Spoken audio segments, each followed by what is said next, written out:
नमस्कार विद्यार्थी मित्रांनो, कृष्ण ऑनलाईन क्लासेसमध्ये तुमच्या सर्वांचं स्वागत आहे. सो आपण मागच्या लेक्चरला एव्हिडन्सेस बघितले. ओके, सम मॉर्फोलॉजिकल एव्हिडन्सेस. ओके, फर्स्ट कोणता बघितला होता आपण? मॉर्फोलॉजिकल, नंतर ॲनाटॉमिकल एव्हिडन्सेस, नंतर सेकंड वेस्टिजियल ऑर्गन्स बघितले होते. थर्ड, ओके, 4 नंबरला पॅलेओन्टॉलॉजिकल एव्हिडन्सेस बघितले होते. ओके, आणि आता 5 नंबर काय आहे? Connecting links. कनेक्टिंग लिंक्स त्याला मराठीत काय म्हणतात? जोडणारे दुवे. ओके, मग कनेक्टिंग लिंक्स असं का म्हटलेलं आहे? मग ते आपल्याला ह्या पॅराग्राफ मध्ये समजेल. ओके, खाली म्हटलंय बघा, पेज नंबर 6 बघा. Observe and discuss. Observe the following pictures and discuss the character observe. आता खाली काही डकबिल प्लॅटिपस, नंतर लंग फिश, नंतर पेरिपॅटस, हे आपल्याला 3 ॲनिमल्स इथे दिसत आहेत. ओके, बट त्या ॲनिमल आपण कंटिन्यू बघितलेले का? नाही. ओके, बट त्यांचे ओव्हरऑल कॅरेक्टर त्या ॲनिमलचे दुसऱ्या ॲनिमल जे काय असेल त्या ॲनिमल सोबत त्यांचे कॅरेक्टर काय होता? मॅच होता. ओके, मग आता बघायचं आहे पेज नंबर 7 बघा. Some plants and animals show some morphological characters. Morphological characters म्हणजे काय? आपण फर्स्ट याच्यात बघितले होते, म्हणजे जे काही बाह्यरूपी काही असेल कॅरेक्टर्स ते मॅच होतात. Okay, morphological character by which they can be related to 2 different groups. Okay, आता तुम्हाला माहिती आहे ॲनिमल क्लासिफिकेशन मध्ये आपण मागच्या वर्षी पण शिकलो होतो. ओके, की असे ग्रुप पाडलेले असतात. ओके, आता फॉर एक्झाम्पल काही ॲनिमल्स आता आपल्याला चॅप्टर नंबर 6 मध्ये बघायचे जे क्लास, फायलम. ओके, मग कोणत्या फायलम मध्ये कोणकोणते ॲनिमल आहे ते आपल्याला बघायचे. ओके, म्हणजे हे असं क्लासिफिकेशन करणं खूप अवघड होत होतं ना डायरेक्टली, म्हणून त्यांना प्रत्येकी आता फॉर एक्झाम्पल आपले जे काही कास्ट असेल, ओबीसी, ओके, हिंदू, मराठा वगैरे असं आपण कास्ट, सबकास्ट आपल्या आहेत. त्याच प्रकारे जे काही प्राणी आहे, ॲनिमल्स आहे, त्या ॲनिमल्सच्या पण आपल्याला लवकर आयडेंटिफाय होण्यासाठी त्या ॲनिमलचे पण काय एक प्रकारचे क्लास आहे. ओके, ग्रुप आहे त्यांचे पण ॲनिमल्सचे. ओके, मग कोणता ॲनिमल कोणत्या ग्रुपमध्ये येतो, कोणत्या फायलम मध्ये येतो, कोणत्या किंगडम मध्ये येतो, ते सर्व आपल्याला बघायचे. ओके, सो आता बघा,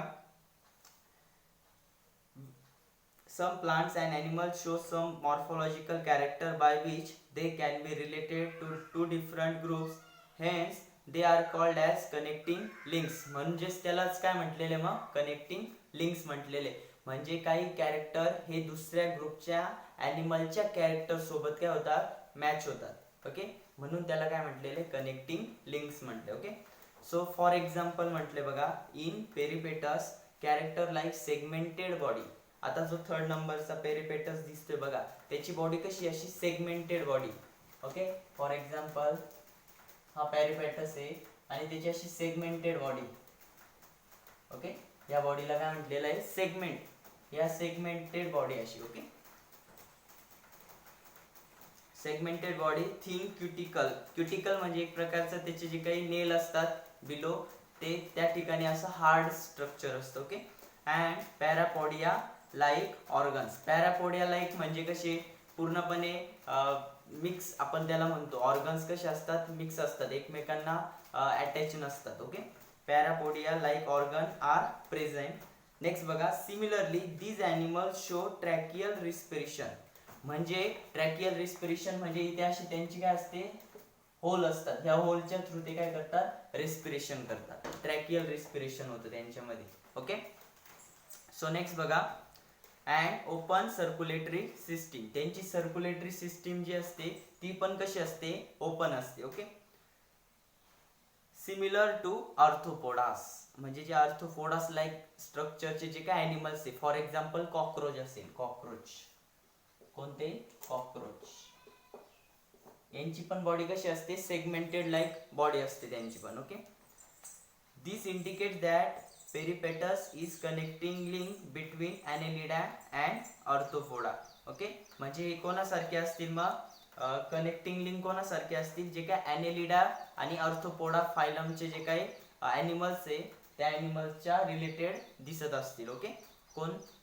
पेरिपॅटस. ओके, आपल्याला 6 नंबरच्या चॅप्टर मध्ये सर्व फायलम बघायचे, त्याच्यामुळे तुम्ही आर्थ्रोपोडाचे कोणकोणते ॲनिमल्स येतात, ॲनेलिडाचे कोणकोणते ॲनिमल्स येतात, ते पेज नंबर चॅप्टर नंबर 6 बघा, त्याच्यामध्ये आहे दिलेले. ओके, नेक्स्ट बघा,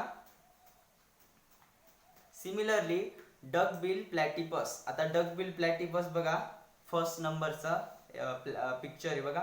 this indicate that duck bill platypus lay egg. Okay, म्हणजे तो काय करतो, एग अंडे देतो. जो काही डक बिल प्लॅटिपस नावाचा ॲनिमल आहे तो काय करतो, अंडे पण देतो. आणि नेक्स्ट पुढे काय म्हटलंय, लाईक रेप्टाइल्स, म्हणजे जे काही रेप्टाइल्स सरपटणारे जे काही प्राणी असतात त्यांच्यासारखे तो काय करतो, अंडे देतो. आणि पुढे काय म्हटलंय, but show relationship between with mammals to presence of mammary gland and hair. आता बघा, मग तो जो काय असेल, तो जे काही मॅमल्स असतात, मॅमल्स या ग्रुपचे जे काही ॲनिमल्स असतात. आता मॅमल्स ग्रुपचे ॲनिमल कोण असेल, ह्युमन असेल. कोण असेल, ह्युमन. आणि ह्युमन मध्ये काय असते, मेमरी ग्लँड असते. Memory Gland. ओके, ह्युमन मध्ये काय असते, मेमरी ग्लँड असते. मेमरी ग्लँडचं काय वर्किंग असतं की प्रोडक्शन ऑफ मिल्क, बरोबर की नाही. ह्युमन मध्ये जे काही लेडी ह्युमन असतात त्यांच्यामध्ये काय असतं, प्रोडक्शन ऑफ मिल्क कशाच्या सहाय्याने होतं, ते मेमरी ग्लँडच्या सहाय्याने होतं. ओके, म्हणजे हा जो काही फर्स्ट डक बिल प्लॅटिपस नावाचा जो काही ॲनिमल आहे तो काय देतो, एग देतो. आणि आपल्याकडे बघा अंडे देणारे जे काय असेल, कोंबडी असेल वगैरे, ओके, किंवा चिमणी असेल, ते दूध देतात का, नाही देत. ओके, बट हा जो काही फर्स्ट नंबरचा ॲनिमल आहे तो काय करतो, अंडी पण देतो आणि दूध पण देतो. Because of mammary gland are present in their body. Okay, next बघा, अँड हेअर. हेअर पण आहे त्याला. Okay, lung fish perform respiration with lungs. आता बघा, जो थर्ड नंबरचा सेकंड नंबरचा पिक्चर आहे लंग फिश, म्हणजे तो लंग फिश. आता आपल्याला माहिती आहे प्रत्येक फिश हा त्याच्या गिल्सच्या साहाय्याने काय करतो, रेस्पिरेशन करतो. कशाच्या साहाय्याने, गिल्सच्या साहाय्याने रेस्पिरेशन करतो. ओके, बट हा जो काही लंग फिश आहे, लंग फिश हा कशाच्या साहाय्याने करतो, रेस्पिरेशन लंग्सच्या साहाय्याने करतो. Okay, as compared to human. Next बघा काय म्हटलंय, with lungs irrespective of being fish. This example indicate that mammals are involve from reptiles and amphibians. म्हणजे याच्यावरून जे काही मॅमल्स असेल ते कशा कशात इन्व्हॉल्व झाले, रेप्टाइल्स मध्ये पण आणि ॲम्फिबियन्स जे उभयहारी आपण म्हणतो त्याच्यात पण ते काय इन्व्हॉल्व झालेले. त्याच्यावरून हे आपल्याला हे लक्षात येतं की ओव्हरऑल जे काही ॲनिमल्स आहे, आता कोणकोणते ॲनिमल्स बघितले आपण, फर्स्ट पेरिपॅटस बघितला, त्याच्यानंतर डकबिल प्लॅटिपस बघितला आणि हा लंग्स फिश बघितला. ह्या तिन्ही मध्ये जे काही कॅरेक्टर्स होते ते कॅरेक्टर कोणासोबत मॅच होत होते, मॅमल्स सोबत. ओके, आलं लक्षात. मग याच्यावरून काय सांगता येईल, जो काही अँसेस्टर्स होता तो अँसेस्टर कुठला तरी एकच होता, ह्या सर्वांचा, मॅमल्सचा असो किंवा या लंग फिश जे ॲनिमल्स असतील त्यांचा असो. ओके, सो नेक्स्ट बघा, observe and discuss. Carefully observe the stages of embryonic development of some animals shown in figure 1.10. आता 1.10 पिक्चर मध्ये फर्स्ट जो काही फर्स्ट पार्ट सांगितलाय बघा, फर्स्ट पार्टचा जो काही रो आहे, पूर्णपणे जो काही रो आहे त्या रो मध्ये जे काही आपल्याला इम्ब्रिओ दिसतंय, इम्ब्रिओ म्हणजे काय, भ्रूण, आपण त्याला भ्रूण म्हणतो. ओके, तुम्ही स्त्री भ्रूण ते ऐकलं असेल. भ्रूण म्हणजे गर्भ आपण त्याला म्हणतो. ओके, म्हणजे इम्ब्रिओ त्याला आपण काय म्हणतो, भ्रूण म्हणतो. ओके, भ्रूण, इम्ब्रिओ म्हणजे भ्रूण. सो फर्स्ट जे काही तुम्हाला इम्ब्रिओ दिसत आहे फर्स्ट स्टेज मध्ये, ओव्हरऑल ते कसे दिसत आहे, सिमिलर दिसत आहे. म्हणजे सर्वांचा अँसेस्टर कुठला तरी एकच असेल. ओके, सो फर्स्ट बघा 6 नंबर बघा, 6 नंबरचा पॉइंट आहे एम्ब्रिओलॉजिकल एव्हिडन्सेस. 6 नंबरचा पॉइंट कोणता आहे, एम्ब्रिओलॉजिकल एव्हिडन्सेस. म्हणजे जे काही भ्रूण विज्ञान विषयक पुरावे आपण त्याला म्हणतो, त्याला काय म्हणतो, embryological evidences. Okay, so next बघा, comparative study of embryonic development stages of various vertebrates given in the picture show that all embryos show extreme similarities during initial stage.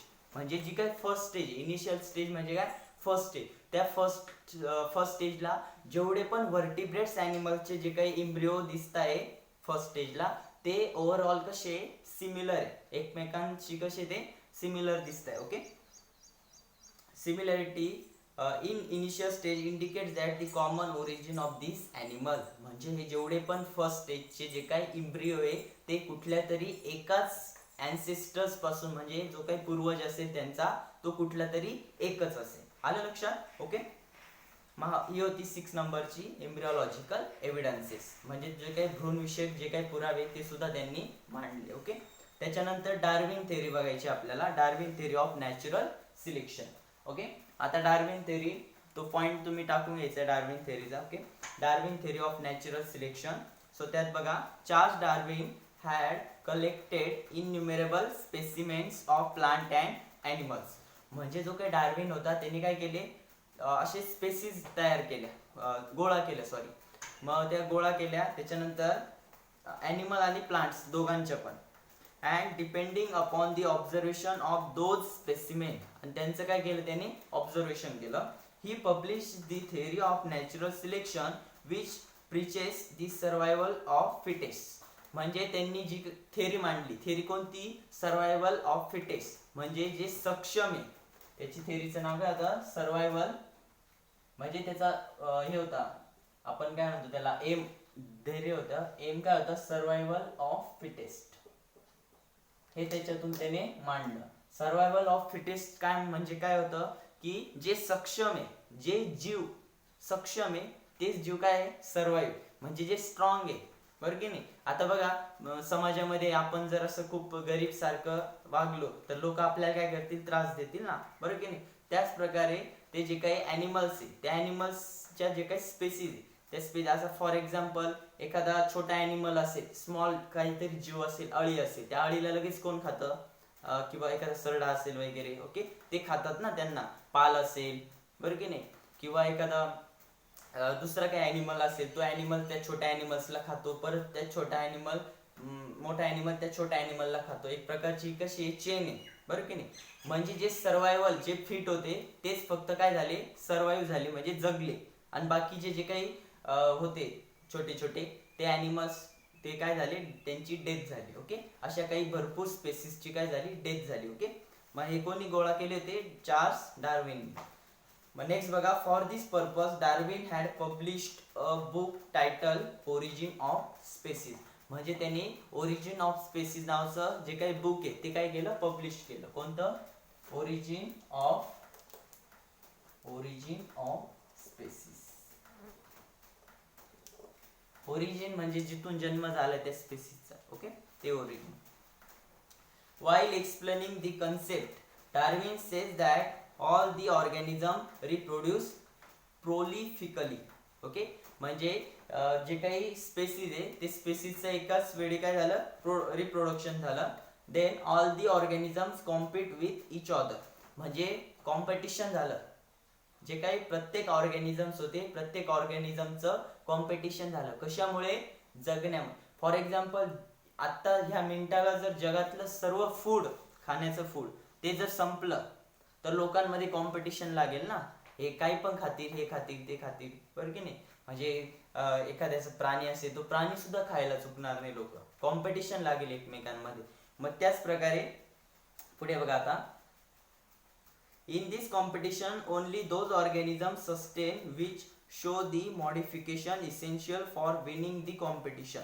म्हणजे ज्या ऑर्गॅनिझम मध्ये थोडंफार मॉडिफिकेशन झालं, बरं की नाही. आता आपण लहानाचे काय झालो, मोठे झालो, म्हणजे आपल्या बॉडीमध्ये काय झालं, मॉडिफिकेशन झालं. म्हणजे आपण जसे मोठे मोठे होत गेलो तसं आपल्या लोकांचा त्रास पण काय होईल, कमी होईल. आपण लहान असताना लोक त्रास देतील ना आपल्याला, बरं की नाही, पुढे पण देतातच. बट आपण लहान असलो तर आपल्या बॉडीची जी काही रोगप्रतिकारक क्षमता असेल किंवा आपल्यामध्ये जे काही म्हणजे रिस्पॉन्सिबिलिटी असेल ती कशी असते, कमी असते आपल्या बॉडीमध्ये.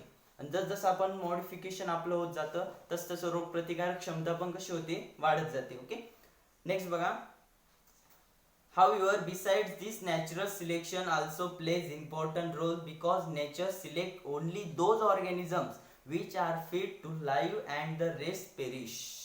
लक्ष द्या, म्हणजे ज्यांच्यामध्ये मॉडिफिकेशन झालं, हा याच्यामध्ये मॉडिफिकेशन होण्यामागे सर्वात महत्वाचा रोल कोणाचा होता, नेचरचा. कशाचा होता, नेचर. मग नेचरचा का बरं असेल रे, कारण जे काही ऑर्गॅनिझम्स होते ज्यांचं मॉडिफिकेशन झालं ते ऑर्गॅनिझम जे काही जिवंत होते ऑर्गॅनिझम्स, ते जे काही नेचर असेल आपलं नेचर, बरं की नाही, काय वेळेस पाऊस जोरात येतो, ढगफुटी होते, बरं की नाही, अशा परिस्थितीमध्ये जेवढे ऑर्गॅनिझम जिवंत राहिले तेवढेच पुढे काय झाले, सर्वाइव्ह झाले. बाकीचे काय झाले, त्यांची पेरिश म्हणजे नाहीशी झाली. आलं लक्षात. नेक्स्ट बघा, Darwin's theory of natural selection was widely accepted for long duration. म्हणजे ही जी काही डार्विननी थेअरी मांडली होती ही थोड्या जास्त म्हणजे बऱ्याच दिवसापर्यंत ती काय होती, अस्तित्वात होती. त्याच्यानंतर बघा, however some objection were raised against this theory. मग त्याच्यावरती पण काही लोकांनी काय केले, ऑब्जेक्शन घेतले. मग कोणकोणते ऑब्जेक्शन घेतले बघा. फर्स्ट ऑब्जेक्शन असं घेतला की natural selection is not only the factor responsible for evolution. म्हणजे डार्विननी जेवढं पण मांडलं, बरं की नाही, म्हणजे स्पेसीस तयार झाल्या आणि ज्या फिट होत्या त्याच सर्वाइव्ह झाल्या. म्हणजे बघा, सर्वायवल ऑफ फिटेस्ट, म्हणजे ज्या फिट होत्या त्याच सर्वाइव्ह झाल्या, बाकीच्या काय झाल्या, पेरिश झाल्या.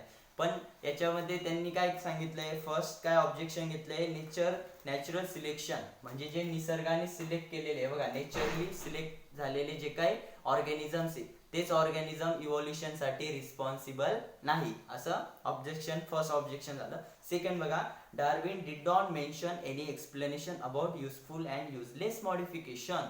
आता जे काय मॉडिफिकेशन होतंय त्या प्राण्यांमध्ये, ते मॉडिफिकेशन युजफुल आहे का युजलेस आहे ते त्याला मांडता आलं नाही. ओके.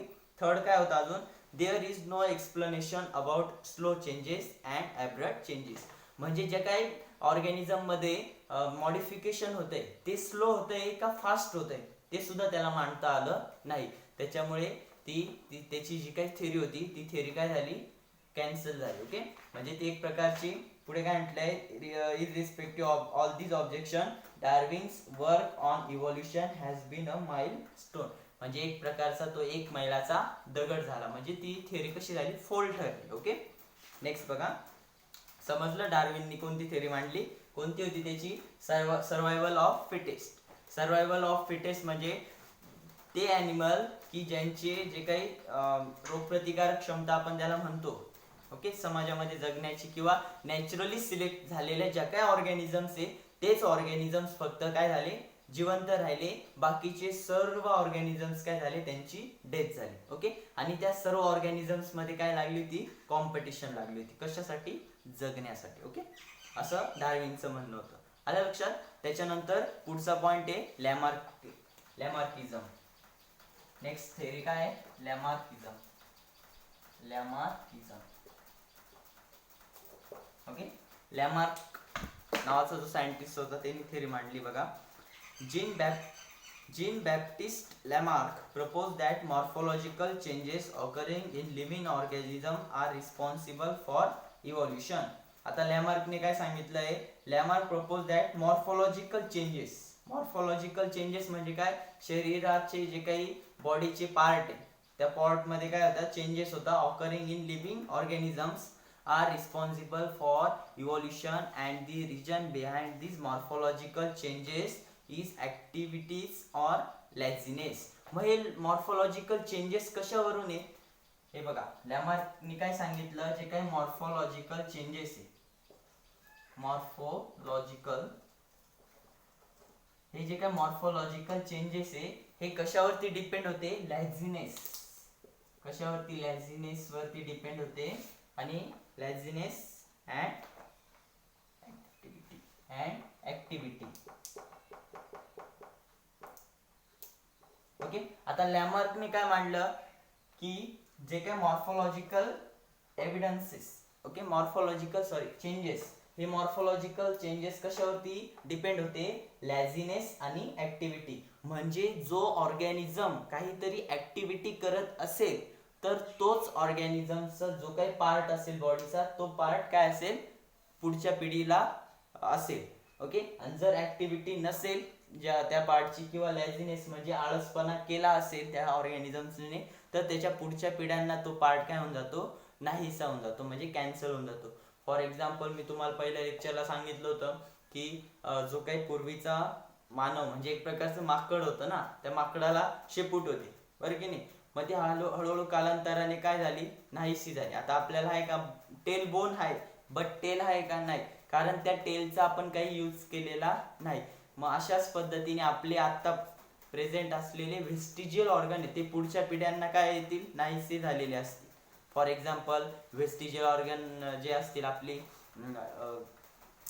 जी अक्कलदाढ आपण म्हणतो ती अक्कलदाढ असेल किंवा अपेंडिक्स असेल, बरं की नाही, हे सर्व काय अजून जे काही स्किनवरचे हेअर आहे ते पण आपल्यासाठी काय उपयोगी नाही आहे ना, ते काही कालांतराने ते काय होऊन जातील? कॅन्सल होऊन जातील. मग त्याच प्रकारे लॅमार्किझमने तेच सांगितलं होतं. ओके, म्हणजे हे सगळं कशावरती डिपेंड असतं? Because of laziness or activity. Okay, म्हणजे त्या मानवाने किंवा त्या ऑर्गॅनिझम्सने जर ऍक्टिव्हिटी, त्या पार्टची ऍक्टिव्हिटी केलेली असेल तर तोच पार्ट पुढे काय असेल? प्रेझेंट असेल, अन्यथा तो प्रेझेंट नसेल. बघा आता काय सांगितलंय. Further he said that the neck of giraffe, आता जिराफचं नेक सांगितली बघा, हॅज बिकम टू लॉंग. आता जिराफची नेक, मान जी असते नेक, ओके, ती कशी असते? लांब लांब असते ना, खूप लांब असते. ओके, मग हे काय कारण असतं बघा? On long due to browsing on leaves of tall plants by extending their neck for several generations. Similarly, shoulder of iron smith have become very strong due to frequent hammering movements. आता बघा, लॅमार्क neck काय सांगितलं? जे काय पूर्वीचं giraffe होतं त्याची neck कशी होती? छोटी होती, शॉर्ट नेक होती, आपल्या नेक सारखी, बाकीच्या प्राण्यांच्या नेक सारखी. बट जसं जसं ते आता बघा काही जे काही ॲनिमल असतात, फॉर एक्झाम्पल जिराफचंच ॲनिमल घ्या. जिराफने काय केलं? जे काही अँसेस्टर होते, जिराफच्या अँसेस्टरने काय केलं? जो काही पाला पाचोळा असेल ते काय करतात? असं मानेला असं स्ट्रेच करत होते, बरं की नाही, मानेला काय करत होते? असे स्ट्रेच करत होते. म्हणजे असं हळूहळू स्ट्रेच करत करत करत करत पुढच्या पिढ्या कंटिन्यू ती नेकची जी काही साईज आहे ती कशी होत गेली? लॉंग नॅरो होत गेली. म्हणून आत्ताच्या कंडिशनला जिराफची जी काही नेक आहे ती खूप लांब आहे. ओके, असं त्यांनी मांडलं. आणि नंतर आयर्न स्मिथ म्हटलं. आयर्न स्मिथ म्हणजे जो काही लोहार असतो, त्या लोहारचे कंटिन्यू हॅमरिंग करून, म्हणजे हातोड्याने असे टोले मारून काय होतं? त्याचे जे काही शोल्डर ते शोल्डर कसे झालेले? स्ट्रॉंग झालेले. आणि तसेच पुढच्या पिढीचे पण कसे असतील? स्ट्रॉंग असतील, बरं की नाही. असं असेल का? नाही ना, आपल्याला पण वाटतं की नसेलच असं, बट त्याच्या थेरीवरती पण काय झालं? बॅन झालं. ओके, पुढे बघा. Legs of the birds, sorry, wings of birds like ostrich and emu, म्हणजे जो काही इमू नावाचा शामरूप सारखा असतो बघा, emu have become weak due to no use. आता इमू नावाचा जो काय असतो, शामरुग असेल फॉर एक्झाम्पल, तो असं उंच उंच उडू शकतो का? नाही. तो काय करू शकतो? रनिंग करू शकतो फास्ट, बट उंच उडू शकत नाही. ओके, मग कशामुळे? त्याने काहीतरी लॅझिनेस म्हणजे आळसपणा केला असेल तेव्हा उडण्याचा, पूर्वीच्या जे काही अँसेस्टर होते त्यांनी. ओके, नंतर बघा. Legs of the birds like swan and duck have become useful for swimming due to living in water, and snakes have lost their legs by modification in their body. पूर्वीच्या snake असेल, साप असेल, त्यांना leg असतील, but त्यांनी कंटाळा केला असेल, आळसपणा केला असेल त्या लेग वापरण्याचा, ते फक्त सरपटत असतील. मग पुढच्या पिढ्यांना राहिले का लेग? नाही. आता सरपटतात, रेप्टाइल्स मध्येच येतात साप. ओके, नेक्स्ट बघा. All these example are types of acquired character and are transferred from one to other generation. म्हणजे हे एका जनरेशन पासून कंटिन्युअसली काय होत जातात? चेंज होत जातात. This is called as theory of inheritance of acquired character or Lamarckism. म्हणजे यालाच काय म्हटलेलं आहे? Theory of Lamarckism. तुम्हाला जर एक्सप्लेन करायला लावली थेरी ऑफ लॅमार्किझम तर हे टोटल जिराफ वगैरे जे पण एक्झाम्पल्स आपण बघितले हे सर्व एक्झाम्पल्स तिथे शो करायचे. ओके, सो नेक्स्ट बघा. Development of organs due to specific activities or their degeneration due to no use at all was widely accepted, but transfer of those character from generation to generation was rejected. म्हणजे जे काय other scientist होते त्या other सायंटिस्टने काय केलं? ठीक आहे की फॉर एक्झाम्पल जे काही लॅझिनेस असेल, ओके, आळसपणा असेल किंवा ऍक्टिव्हिटी असेल, एखाद्या पार्टची जर ऍक्टिव्हिटी होत असेल, शरीराच्या एखाद्या पार्टची ऍक्टिव्हिटी होत असेल, तो पार्ट कसा असेल? ऍक्टिव्ह असेल. आणि ज्या पार्टची ऍक्टिव्हिटी होत नसेल तर तो काय होत असेल? रिमूव्ह होत असेल. बट तो रिमूव्ह झालेला पार्ट हा जनरेशन टू जनरेशन ट्रान्सफर होतो असं नाही. फॉर एक्झाम्पल ब्लॅक स्मिथचं एक्झाम्पल कोणी दिलं होतं? लॅमार्कने. काय सांगितलं होतं? ब्लॅक स्मिथचे जे काही शोल्डर आहे ते शोल्डर कसे असतात? स्ट्रॉंग असतात. आता मला सांगा, लोहाराचा जो काही लोहार असतो, तो लोहार काय करतो? हातोड्याने मारतो. त्याचे जरी असतील खांदे, जे काही शोल्डर असेल ते स्ट्रॉंग असेल, बट त्याचा मुलगा जर समजा काहीतरी, आत्ताच्या कंडिशनला बघा तुम्ही, त्याचा मुलगा जर समजा IPS झाला तर त्याची होईल का स्ट्रॉंग? नाही होणार ना. बट इथे मग लॅमार्किझमची थेरी काय झाली? मग रिजेक्ट झाली. Okay. So because it had been verified many times that modification brought in us are not transferred to next generation, असं होत नाही, नेक्स्ट जनरेशन ट्रान्सफर होत नाही, अँड देअरबाय लॅमार्क थेरी वॉज डिस्प्रूव्ह. म्हणजे ती कशी झाली? डिस्प्रूव्ह झाली किंवा बंद होऊन गेली, स्टॉप झाली.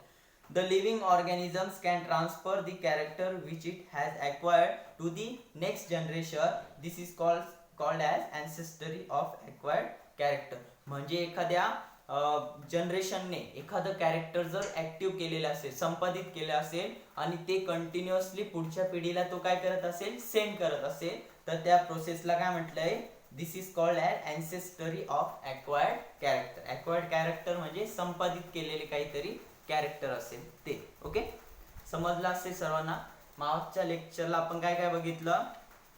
फर्स्ट कनेक्टिंग लिंक्स बघितलं, नंतर इम्ब्रियोलॉजिकल एव्हिडन्सेस बघितले, त्याच्यानंतर Darwin theory and then Lamarckism theory बघितली. ओके, धन्यवाद. सो आजच्या लेक्चरला आपण एवढंच बघितलं. पुढच्या लेक्चरला आपण नेक्स्ट पार्ट बघणार आहे, स्पेसिएशन. Okay, bye.